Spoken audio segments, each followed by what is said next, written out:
승무패 10회차 현미경무석 2부 첫 번째 경기는 8번 경기로 들어온 프랑크푸르트 대 위니옹의 경기입니다. 저는 프랑크푸르트의 단통 승리로 가보도록 하겠습니다. 이 투폴 추천으로는 승패로 갈라보실 것을 추천드리도록 하겠습니다. 아직 현미경무석 1부를 보지 않으신 분들은 화면 위로 올라가는 링크를 클릭을 하시면 1부 분석 먼저 시청을 하실 수 있습니다.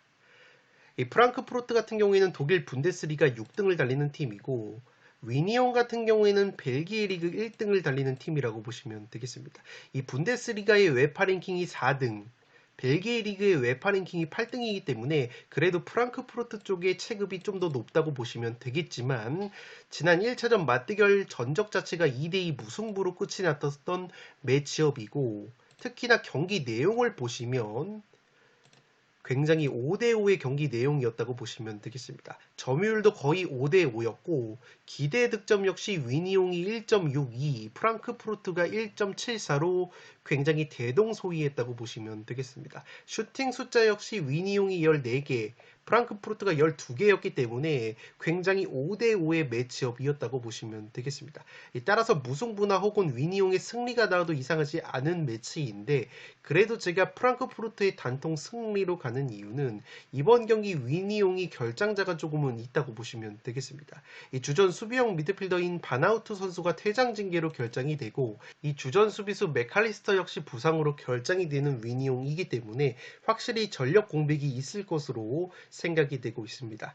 또한 프랑크푸르트 같은 경우에는 주말 프라이부르크전에서 3대3 난타전 무승부를 거뒀는데 그 경기에서 프랑크푸르트의 공격수 마르무시 선수가 1골 2도움으로 맹활약을 했고 이 크나우프라는 공격수 역시 2골을 넣어주면서 이 주요 공격자들의 골 감각이 조금은 올라왔다는 점이 긍정적이라고 보시면 되기 때문에 이 경기는 프랑크푸르트가 근소하게 홈발을 받으면서 꾸역승은 거둘 수 있는 경기가 될 것으로 생각이 됩니다. 다만 지난 1차전 맞대결 내용이 상당히 5대5였다는 점, 이 프랑크푸르트가 최근에 3무 1패로 승리가 없었고 4경기 8실점, 수비가 상당히 불안한 모습이 있었다는 점을 고려한다면 이 경기는 위니옹 사이드 결과가 나와도 이상하지 않은 경기라고 생각이 되기 때문에 투폴 추천으로는 승패로 갈라보실 것을 추천드리도록 하겠습니다.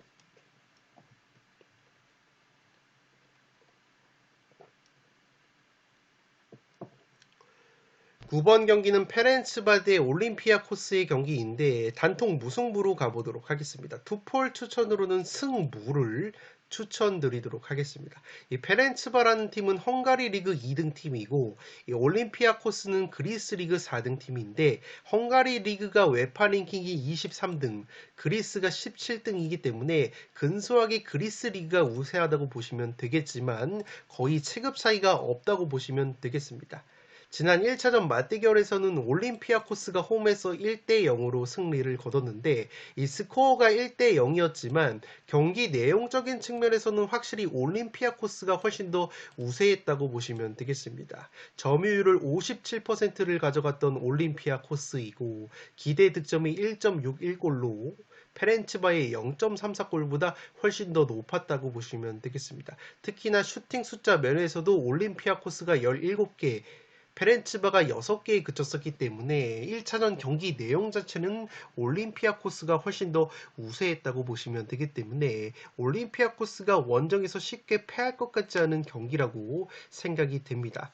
다만 제가 투폴로 승무를 추천을 드리는 이유는 이 헝가리라는 팀이 국가대표팀도 그렇고 홈 경기에서 굉장히 화끈한 분위기를 보여주는 팀이기 때문에 페렌츠바 역시 홈발을 받을 수 있는 경기라고 생각이 되고 이 올림피아코스라는 팀은 전통적으로 홈발을 받는 팀이고 원정에서는 경기력 기복이 어느 정도 있는 팀이기 때문에 무승부만 거둬도 올라갈 수 있는 상황에서 올림피아코스 역시 무리한 경기 운영을 하지 않는다면 이 경기는 무승부 결과가 나오면서 올림피아코스가 상위 라운드로 진출하는 그림이 그려지지 않나 싶습니다. 다만 패턴적으로 봤을 때 페렌츠바가 올 시즌 2연패가 없었다는 점, 헝가리 특유의 홈발을 받을 수 있다는 점을 고려한다면 투폴 추천으로는 승무를 추천드리도록 하겠습니다.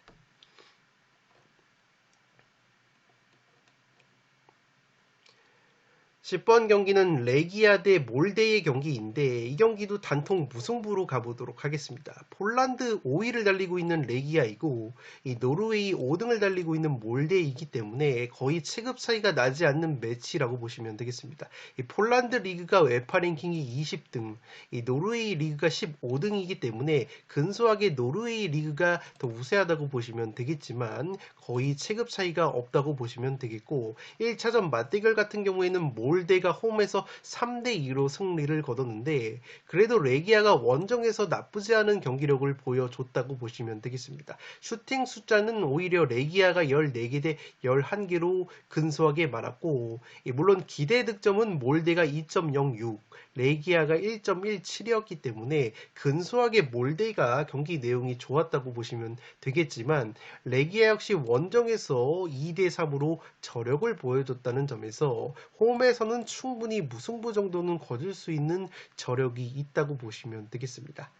다만 제가 레기아의 승리로 가지 않는 이유는 최근에 레기아의 주요 공격 자원들의 컨디션이 좋지 못하다고 보시면 되겠습니다. 공격수 페크하트 선수가 최근에 10경기 1골, 측면 윙백 자원인 푸쇼웨이크가 16경기 1골, 공격형 미드필더 조수에가 8경기 1골로 확실히 핵심 공격 자원들의 골 감각이 상당히 떨어져 있는 레기아이기 때문에 레기아 역시 승리까지 가져가는 것은 상당히 어려운 경기가 될 것으로 생각이 됩니다. 반대로 몰데 같은 경우에는 불브라센이라는 공격수가 직전 레기아전에서 2골로 맹활약을 했고 아직 노르웨이 리그 같은 경우에는 시즌 개막이 되지 않았기 때문에 주말에 경기가 없었다는 점에서 레기아보다도 오히려 체력적인 우위가 있다는 점에서 충분히 무승부는 거둘 수 있는 경기가 될 것으로 생각이 됩니다. 10번 경기는 단통 무승부로 가보도록 하겠습니다.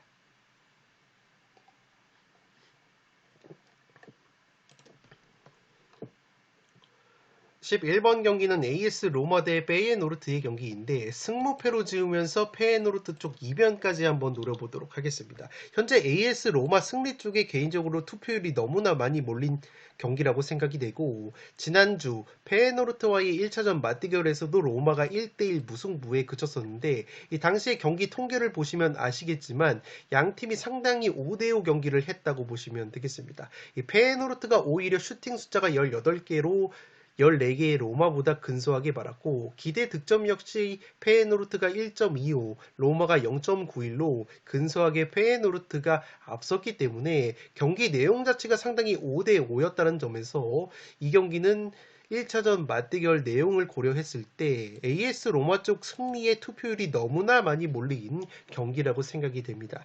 물론 페예노르트 같은 경우에도 최근에 주포 공격수 히메네즈 선수가 7경기 무득점 침체에 빠져 있기 때문에 확실히 한창 좋았을 때보다는 공격력이 떨어져 있는 것이 약점이라고 보시면 되겠고 이 로마 같은 경우에는 데로시 감독이 새롭게 부임한 이후에 모든 대회 6경기에서 4승 1무 1패 순항을 하고 있기 때문에 확실히 로마가 홈발과 감독 교체발을 동시에 받는다면 꾸역승은 가져갈 수 있는 경기라고 생각이 되지만 이 페예노르트라는 팀이 확실히 도깨비 면모가 있는 팀이고 1차전에서도 로마를 상대로 좋은 경기 내용을 보여줬었기 때문에 이 경기는 페예노르트 쪽 이변 가능성도 충분히 있는 경기라고 생각이 된다는 점에서 11번 경기는 승무패로 지어보도록 하겠습니다.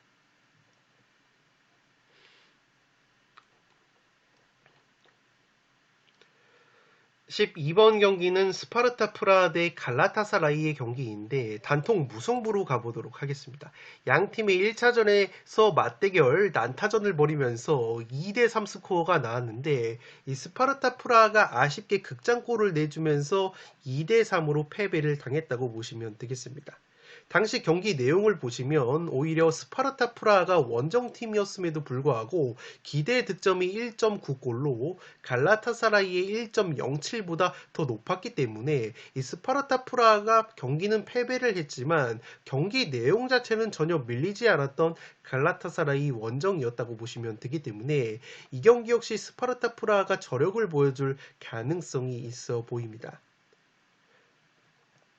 스파르타 프라 역시 자국 체코 리그 기준으로 홈 경기에서 11승 0무 0패의 압도적인 홈발을 보여주는 팀이고, 이 갈라타사라이 역시 최근에 굉장히 좋은 성적 14경기에서 12승 2무 무패, 모든 대회 10연승을 거두고 있기 때문에 이 경기는 어느 한쪽으로 기우지 않는 경기라고 보시면 되겠습니다. 다만 갈라타사라이가 주전 중앙 수비수 넬손이 퇴장 징계로 결정이 되고, 이 주전 측면 수비수 아이안이 부상으로 빠져 있기 때문에 이 수비적인 공백이 우려가 되지만, 마찬가지로 스파르타 프라 역시 주전 측면 윙백인 리네시가 퇴장 징계로 결장, 주전 중앙 수비수 크레이치가 경고 누적으로 결장, 주전 측면 공격수인 비르만체비치 선수 역시 경고 누적으로 결장이 되기 때문에 이 갈라타사라이 못지않은 핵심 자원들이 대거 결장이 된다는 점에서 이 경기는 지난 1차전과 마찬가지로 양 팀이 팽팽한 경기 결과를 보여줄 가능성이 있어 보이기 때문에 12번 경기는 단통 무승부로 가보도록 하겠습니다.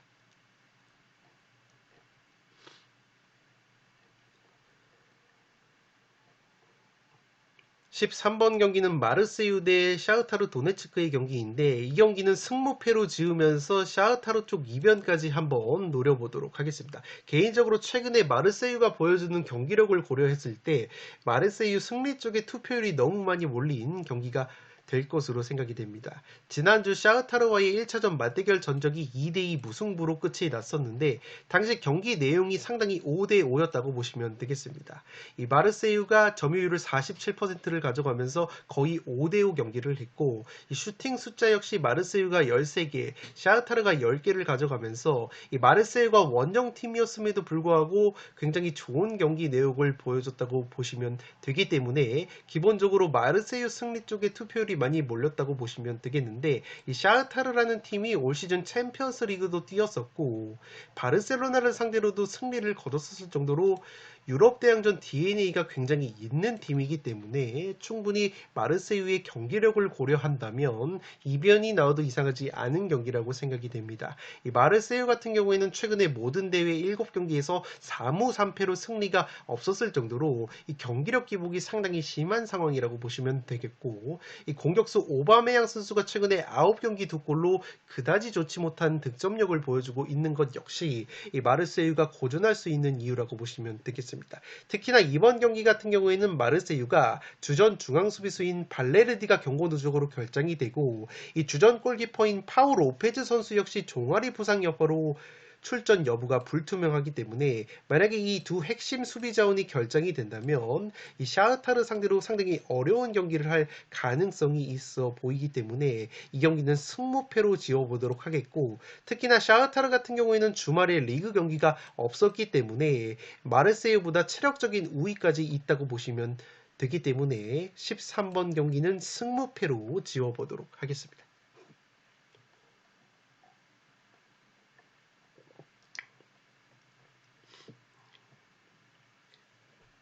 마지막 경기는 스포르팅 대 영보이스의 경기인데, 스포르팅의 단통 승리로 가보도록 하겠습니다.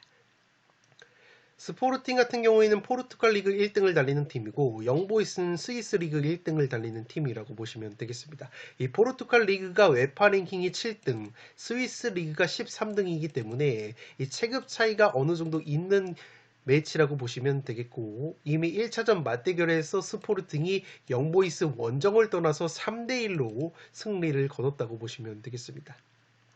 이 스포르팅 같은 경우에는 최근에 14경기에서 13승 1패 굉장히 좋은 성적을 보여주고 있고, 특히나 자국 포르투갈 리그 기준으로 홈 경기에서는 11승 전승을 기록을 하고 있기 때문에 충분히 홈발을 받을 수 있는 스포르팅이라고 보시면 되겠습니다.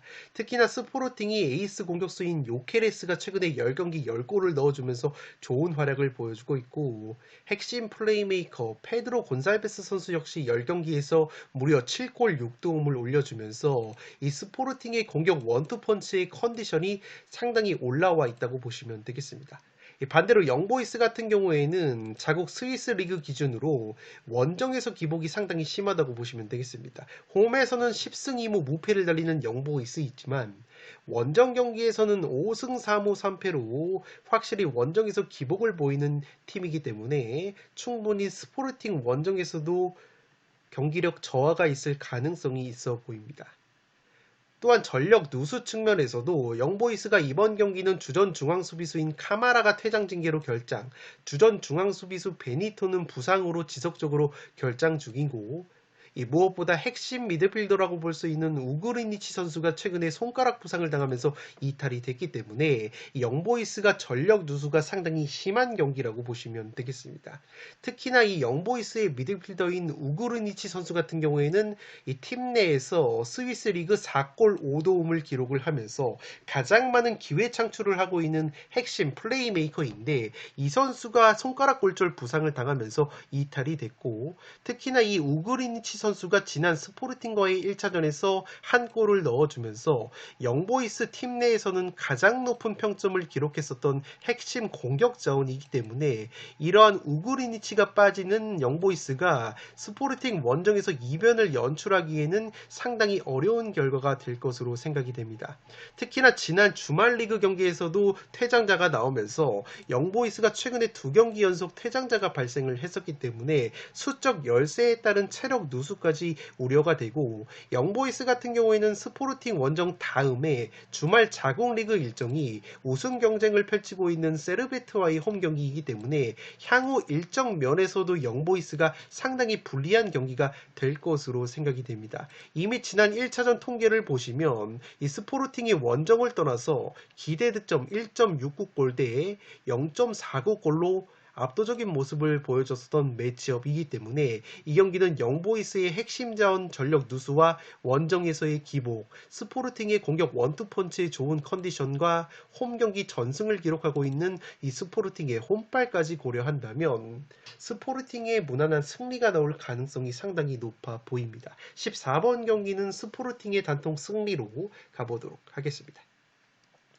네, 이것으로 7억 4,600만원이 이월된 축구토토 승무패 10회차 현미경부석 2부를 모두 마치도록 하겠습니다. 영상이 도움이 되신 분들은 좋아요와 구독 버튼을 눌러주시면 풋볼살롱 채널에 크나큰 힘이 됩니다. 구독 버튼 옆에 종 모양의 알림 설정을 해주시면 그 누구보다 빠르게 양질의 축구 승무패 프로토 관련 분석 컨텐츠를 만나보실 수 있습니다. 지금까지 풋볼살롱이었습니다. 감사합니다.